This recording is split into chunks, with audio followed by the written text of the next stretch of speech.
Lecture de la seconde épître de saint Paul à Timothée. Fils bien-aimé, je t'adjure devant Dieu et le Christ Jésus qui doit juger les vivants et les morts, au nom de son avènement et de son règne, prêche la parole, insiste à temps et à contre-temps, réfute, menace, exhorte, avec beaucoup de patience et le souci d'instruire. Car un temps viendra où les hommes ne supporteront plus la saine doctrine, mais au gré de leur passion, ils collectionneront les maîtres pour satisfaire leur démangeaison d'entendre. Ils détourneront leurs oreilles de la vérité pour se tourner vers les fables. Mais toi, reste toujours sur tes gardes, supporte l'épreuve, travaille à répandre l'Évangile, accomplis avec fidélité ton service. Pour moi, je suis déjà offert en sacrifice, et le moment de mon départ approche.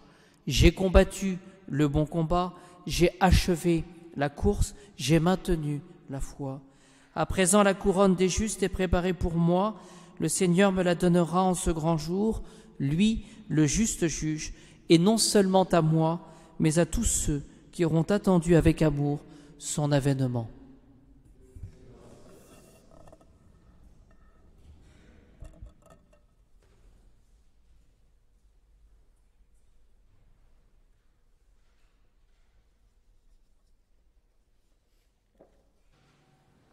Dominus vobiscum, sequentia sancti Evangelii secundum Matteum.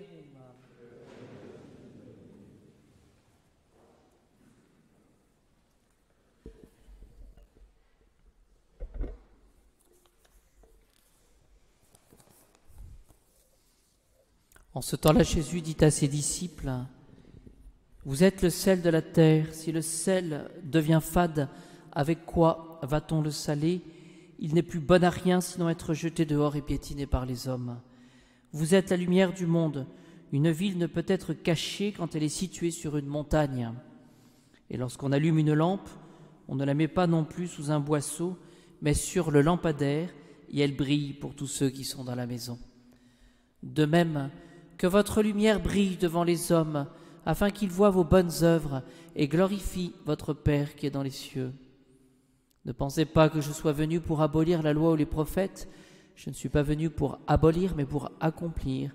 Car en vérité, je vous le dis, avant que passent le ciel et la terre, la plus petite lettre, le plus petit trait ne disparaîtra pas de la loi jusqu'à ce que tout soit réalisé. Celui donc qui violera un seul de ces commandements, même les plus petits, et qui enseignera aux hommes à faire de même, sera tenu pour le plus petit dans le royaume des cieux. Mais celui qui les pratiquera et les enseignera, celui-là sera tenu pour grand dans le royaume des cieux.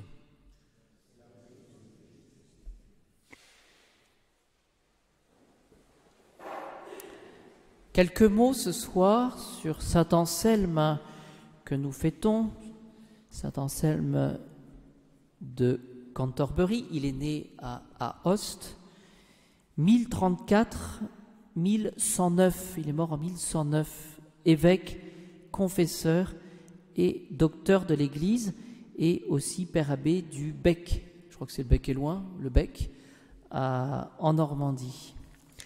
L'épître de saint Paul à Timothée nous invite justement à partager finalement le bonheur de Paul, de saint Paul. À présent, la couronne, dit-il, des justes est préparée pour moi. Le Seigneur me la donnera en ce grand jour. Donc il est question d'une récompense. Vous voyez, celui qui vit bien, celui qui vit de la grâce, il est récompensé.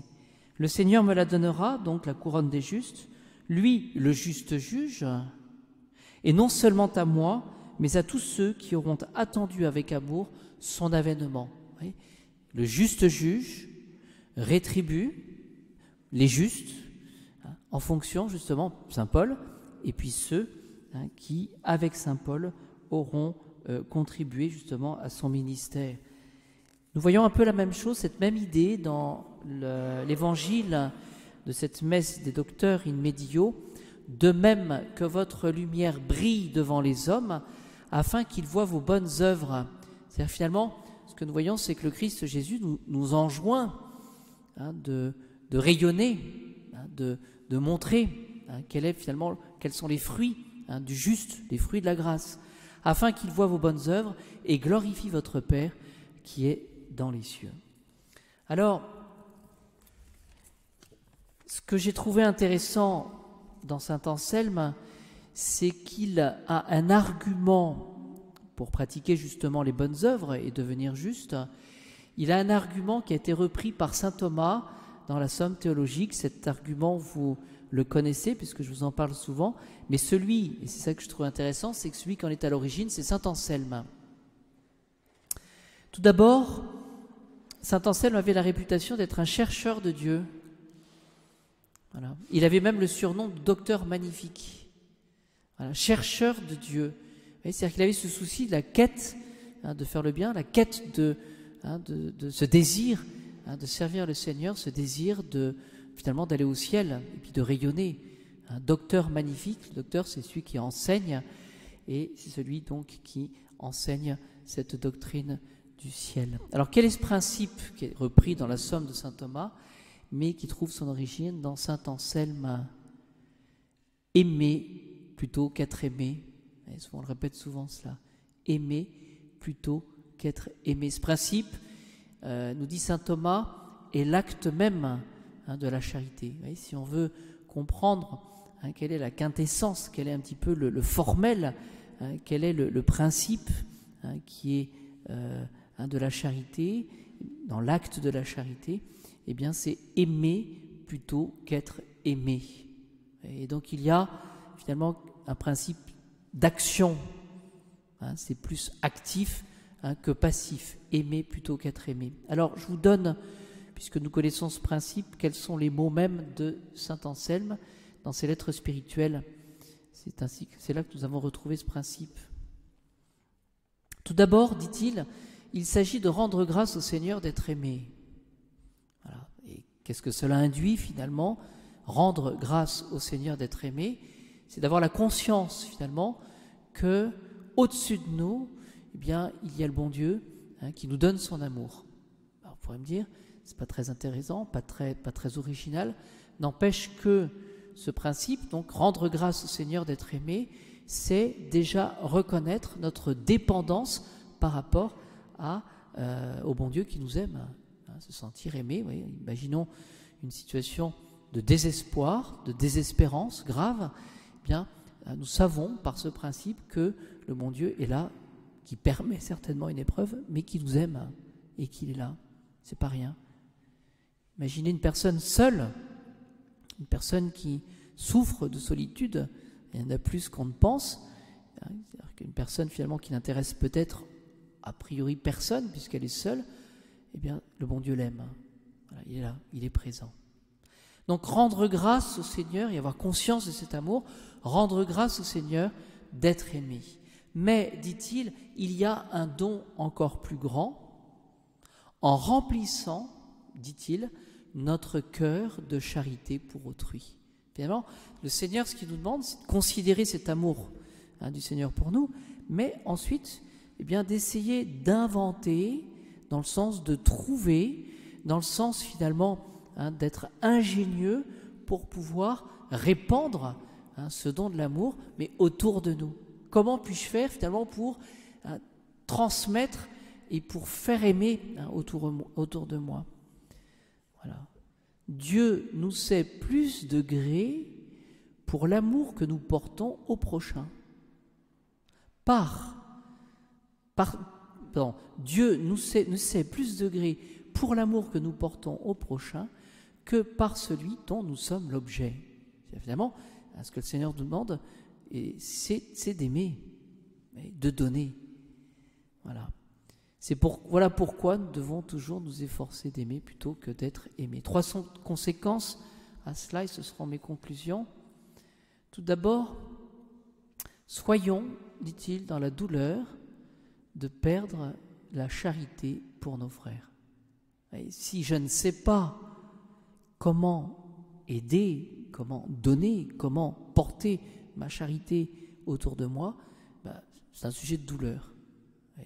Donc ça oblige vraiment à se remettre en cause. voyez, ça me fait penser ça à un autre article de saint Thomas qui se pose la question, est-ce qu'on peut mettre des limites à l'amour? Voilà, est-ce qu'on peut dire à une personne, bon ben toi, ou vous, voilà, j'ai donné suffisamment d'amour, maintenant c'est fini. Ben, ça serait trop facile, il n'y a pas de limite. Voilà. Donc douleur de perdre la charité pour nos frères.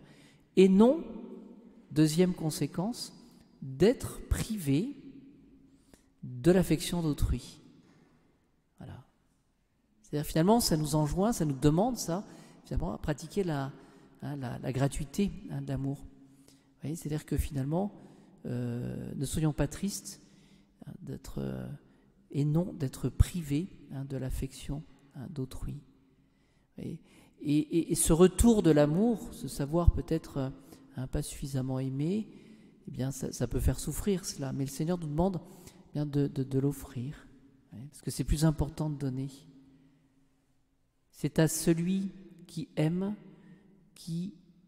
qu'est due la récompense, et non à celui qui est aimé. Voilà, c'est une autre façon de dire les choses. Donc demandons dans cette messe aujourd'hui bien au Seigneur qu'il nous donne finalement les instructions, les injonctions, les lumières pour pouvoir aimer saintement.